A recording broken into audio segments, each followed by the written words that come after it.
literario en San Petersburgo, que era la capital. Cómo crece el movimiento vanguardista que se llama acmeísmo, que es un nombre misterioso, porque el acné no solamente es la cúspide de la excelencia, tenía que ver con lo que yo descubro al investigar, y que además, gracias a la pandemia, aunque yo ya tenía la novela, una versión de la novela terminada, gracias a la pandemia se liberaron archivos, el acceso a archivos, que muchas veces tú tienes que pagar un libro para tener archivos. Entonces encontré el origen del acmeísmo, tiene que ver con una secta herética de la Iglesia Ortodoxa, y un hombre que es imitado por mí. Y entonces todo eso me va llevando a tratar de contar esta historia. El segundo punto, rápidamente, 10 minutos, ¿sí? 11:50, sí. Ahora sí, literalmente 2 minutos, pero digamos la cuarta, la de los otros libros, ya más o menos la respondí, ¿sí? la de donde tiene que ver con Jim. Voy a responder la tercera para después ir a la segunda es la de la memoria, la tercera es la de la voz narrativa. Bueno, yo tomo, como bien lo señalas, un personaje de mi libro anterior que se llama Los sueños de la serpiente. Y este personaje, yo encontré para la novela anterior un mexicano de Jalisco, emigrado a los Estados Unidos y que se convierte en obrero de la Ford. Siendo obrero de la Ford, a través del sindicalismo que estaba prohibido en las fábricas Ford, se relaciona con una trabajadora social. Esta trabajadora social, todo esto es histórico, esta trabajadora social será Silvia Ayelov, la mujer que fue seducida por Mercader para asesinar a Trujillo. Pero mucho antes, al final de los años 20, este mexicano termina siendo uno de los 600 trabajadores calificados que Ford le mandó a Stalin cuando Stalin le compró una fábrica para construir automóviles Ford en la Unión Soviética en Crimea, donde él pensaba ser la Detroit soviética. Y estos 600 trabajadores calificados y la fábrica, además, todo esto está documentado. La fábrica es una fábrica de la que ya se iba a deshacer Henry Ford, porque ya no servía para hacer los modelos, ya no podía competir con la General Motors, pero se la vende Stalin en $42 millones de 1929. Y los 600 trabajadores calificados con sus familias. A los 5 años, de esos 600 solamente sobrevivieron 20. 10 que expulsaron por racistas, los mandaron de regreso inmediatamente a los Estados Unidos, y otros 10 que fueron a dar al Gulag, y 2 que se colaron a los servicios secretos, entre otros este mexicano que tenía la fortuna de parecer georgiano.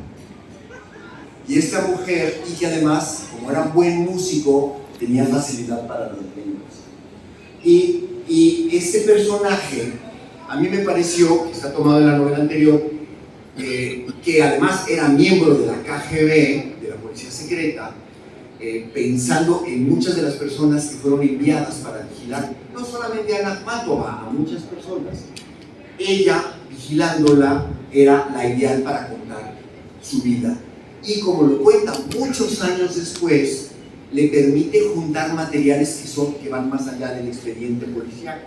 Tiene el expediente policíaco, pero tiene más. Lo que a ella le interesa como persona, que es todo lo que tiene que ver con la poesía. Porque ella de adolescente era una de las muchísimas admiradoras de Ana Akhmatova. Ana Akhmatova, cuando publica sus primeros 3 libros, es la escritora rusa más leída en Rusia. Es completamente idolatrada por las jóvenes. Ella tenía un libro que se llamaba Rosario, que las jóvenes se lo recitaban por las implicaciones eróticas que tenía, eróticas sublimes, y se lo decían una frase a la otra. Y entonces la narradora es una mujer, es una admiradora de joven que después se convierte en la vigilante y que traiciona a los jefes de la policía y por lo tanto tiene que pagar con el Gulag. Es un ejemplo, ahora dirían, de sororidad, no seguir haciendo daño a la mujer que está vigilando y que ella admira, pero sobre todo una fidelidad a sí misma. Es un momento en que esta mujer, la narradora, decide pensar por sí misma ya no solamente obedecer lo que le diga el partido, lo que le diga su jefe, ¿no?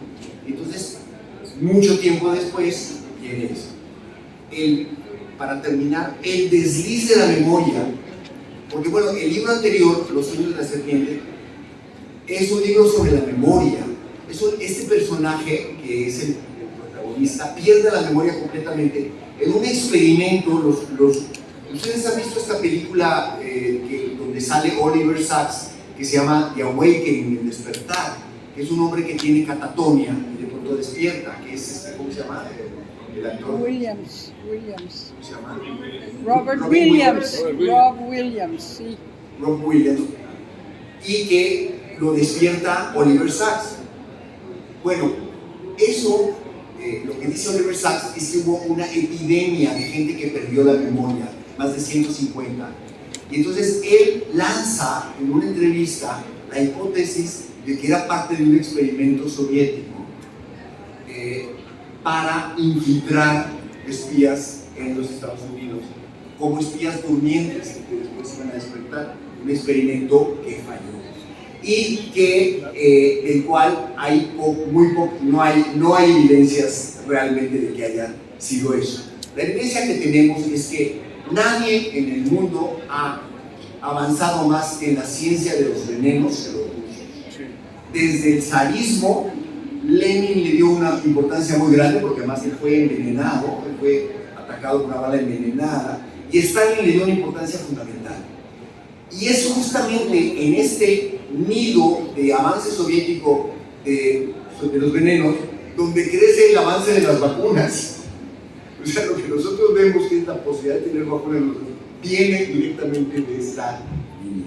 Y entonces, el otro libro en el que trabajé mucho sobre la memoria, estudié, por supuesto, la memoria involuntaria, pero sobre todo los brotes de memoria súbitos que estudia con enorme felicidad Oliver Sacks, y que también estudia Freud en un ensayo que se llama Unheimlich, que es salir de lo conocido, salir del hogar. Y es la historia de un poeta que está en Grecia y de pronto se resbala, y al resbalarse empieza a tener un recuerdo de una amada, y que tiene que ver con una experiencia de Novalis. Es una experiencia típica del romanticismo y que retoma Proust, por supuesto, pero es como uno de los leitmotivs de la literatura de la memoria, como el manuscrito encontrado, etc. Entonces, bueno, la complejidad de lo que ven es bastante amplia, pero lo que les puedo decir es que yo me divertí mucho documentando esto, y espero que los lectores también les parezca divertido la enorme cantidad de cosas que suceden. Cada capítulo de este libro tiene una cuartilla, una sola página, porque esta mujer comenzó a escribir esta memoria en el Gulag, donde solo podía tener documentos que cupieran en la mano con microescritura. Y Margarita y yo vimos en el Museo de Anna Akhmatova algunas de estas hojas de abedul que en el Gulag guardaban en la mano. Y entonces yo quise guardar esta contención, que me trajo muchos problemas en la construcción, pero también mucha felicidad y una obligación de contención, como por ejemplo decir, ya me callo. La historia de Modigliani es cierta. Sí. ¿O no? Y hay una pregunta buenísima, porque no lo saqué, de Humberto.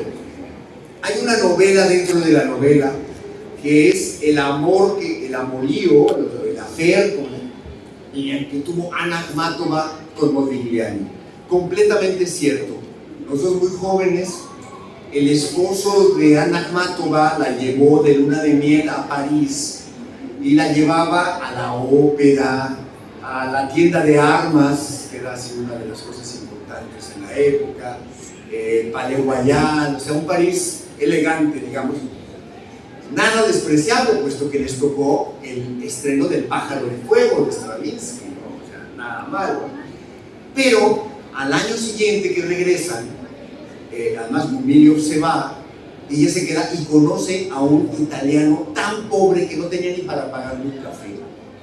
Se pasean por Parque de Luxemburgo, se sientan en una banca, que sabemos qué banca es porque pues, en París tienen las bancas en el mismo lugar, y se descubren que saben los mismos poemas de Verlaine de memoria.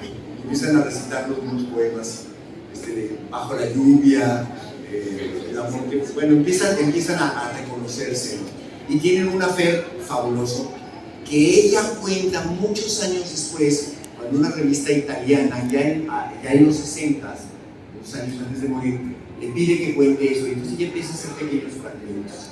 Entonces yo lo que hice es retomar lo que ella dice, hasta donde ella lo dice, y yo lo único que añadí es pues, la composición de los fragmentos, porque toda la novela es un collage, y el escenario, recompongo el escenario, y subrayo las observaciones que me parecieron interesantes. ¿El italiano cómo se llama? ¿Cómo se llama el italiano?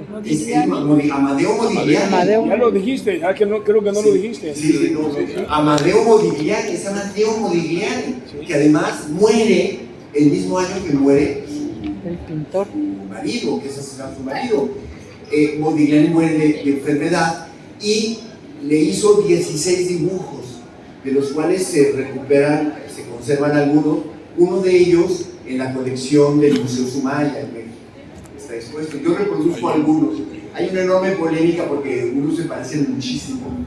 Entonces no se sabe si son falsos, ¿no? Pero bueno, nunca la pintó, pero la dibujó 16 veces, se sabe. Y ella se quedó con una parte de los dibujos, casi todos, menos uno, se perdió durante la revolución. Muy bien.